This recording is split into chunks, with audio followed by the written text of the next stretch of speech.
All right, you are welcome again to this our presentation, and I'm sure you're going to enjoy us because today we're going to be talking about reason for poor productivity or performance in organizations. Why companies are not performing up to their optimate level?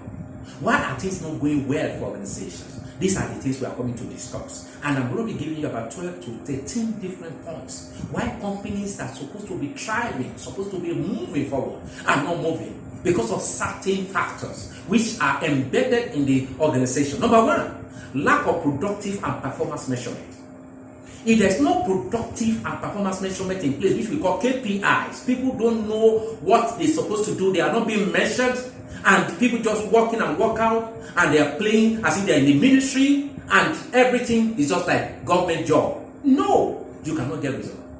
Any organization that wants results, whether government or private or public, you must have productive and performance measurement in place.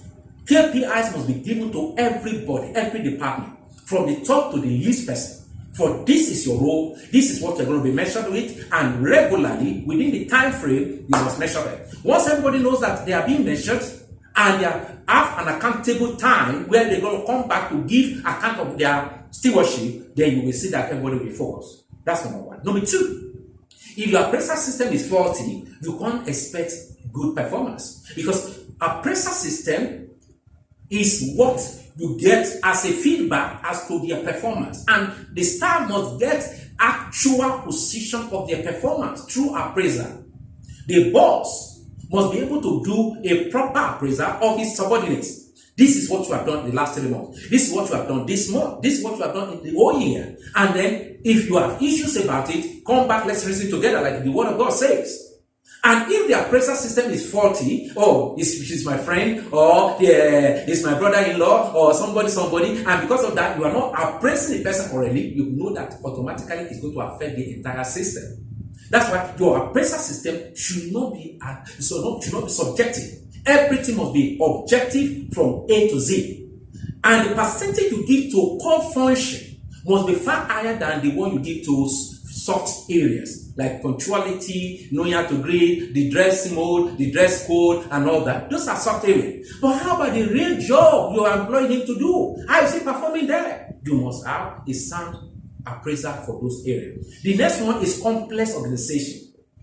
There are organizations that are complex in nature. That is, the organization's hierarchy find it difficult to deal with issues within the organization, because I'm a head of department. I cannot deal with my subordinate because of who he is related to. He's a member he's brought in by a director, and because the director is my senior, I'm afraid to deal with the issue that the girls or the boy is taking or bringing up in the office. That's a complex organization where you have an issue where leaders of senior people cannot deal with issue without any prejudice. Then you know that there's a problem in that organization. You must have a system in place where there's no fear or favor. You deal with issues with absolute objectivity, and everybody knows that this is the policy in the company, and that's why organization must put in place sound policy, both human and operational policies. This is what will be guiding the decision of everybody, and if you fall foul of it, then the policy takes care of the matter.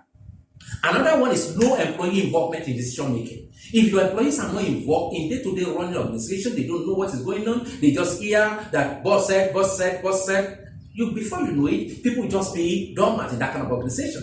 You will stifle initiative for people. They cannot take decisions. They don't know what to do until God gave them instruction, or until their boss say, go and do this, before they can take action. That should not be allowed. Those kind of things are things that kill organization.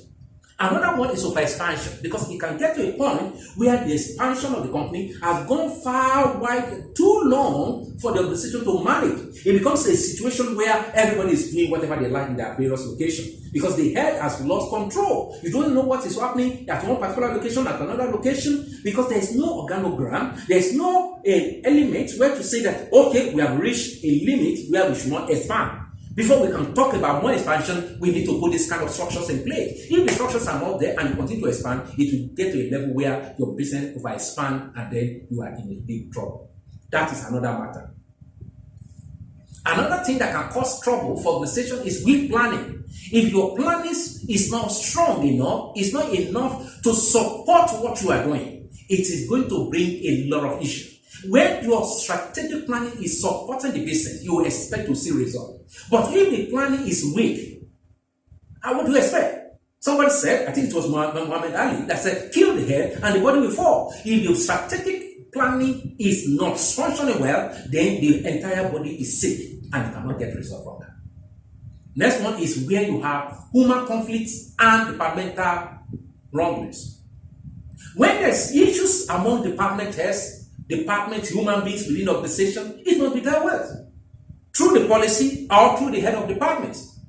But where you allow things to degenerate, people are abusing themselves in the office, I'm not working with this department, and nobody in that department can come to our department, then what are you creating? A human conflict environment. And when there's conflict, if you don't resolve it, there's no progress. Because when there's issues and there's no resolution, then progress is going to be far away from that organization. Another one that can cause trouble or poor productivity in organization is lack of training and capacity building. You must ensure that the capacity of your team members are well built.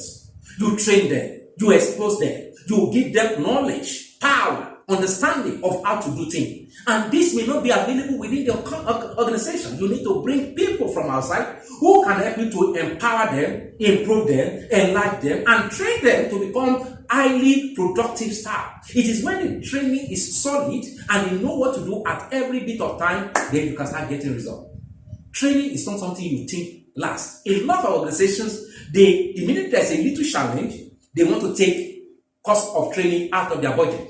That, we are spending too much on training. But somebody said, if knowledge is expensive, go and try ignorance. And you will not see the cost of ignorance can be far outweigh the amount you are trying to save.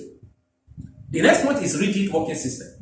If your working environment or working system, your procedures, your way of doing things is too rigid, people will be find it too difficult to operate because they don't know which one they will do that will bring problem. Therefore, people will be keeping to themselves. I don't want to do this. I don't want to run into trouble. I don't want to do this. I don't want to get into the problem of my boss. Because the working system is too rigid. Relax things, make flexibility possible. If people make mistakes, correct them and tell them how they should have done it. And that is all. Once it's not costing you heavy money.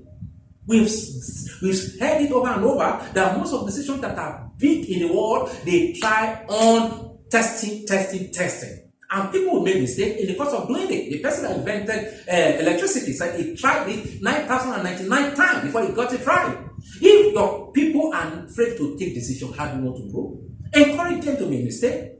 And tell them that if you make mistake, bring it. Be bold enough to bring it to me. We'll look at it and then we'll correct it and then we'll move forward.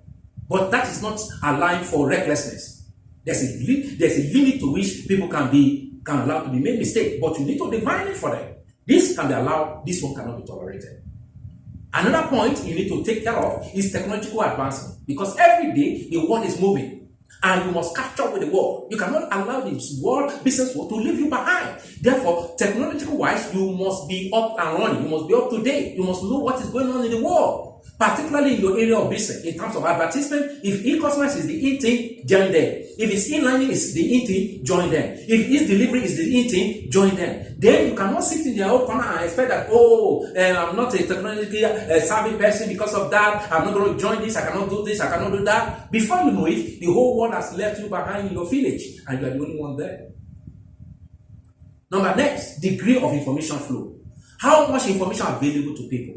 Both internal and external, because your customers need to know what is going on in the business. You need to share the ideas with them. You need to sell whatever you have with them for them to know that this is the things that are going on in the organization. For my own company, for instance, every time the new product comes in, let us deliver it to the market. It's like a woman that cooks better soup and is covering up in the kitchen. How do we eat it and know that the soup is sweet?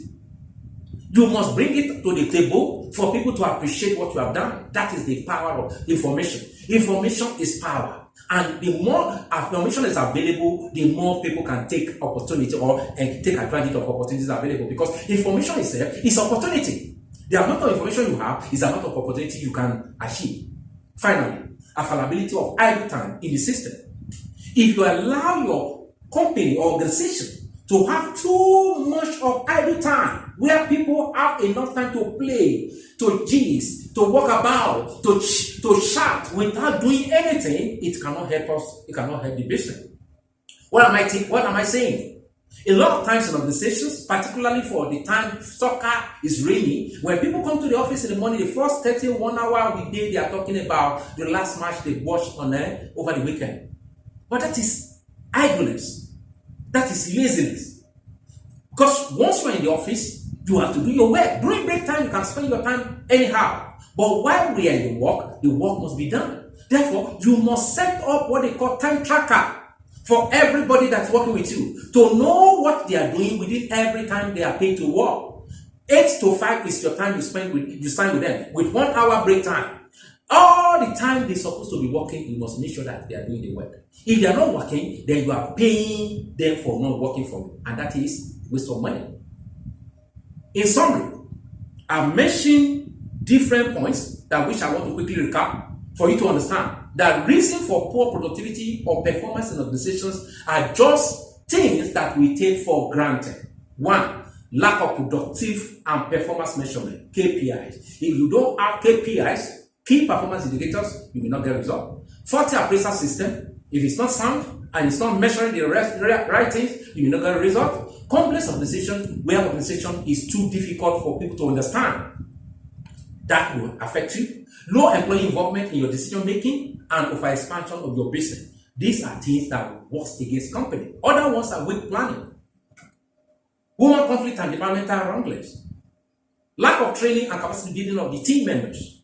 Rigid working systems, where people cannot take decisions on their own. They are afraid, because if I do this, I'm going to run into trouble. Technological advancement, you are not up to date with what technology is saying, or there's no information flow from the top to the bottom, and availability of idle time in your system.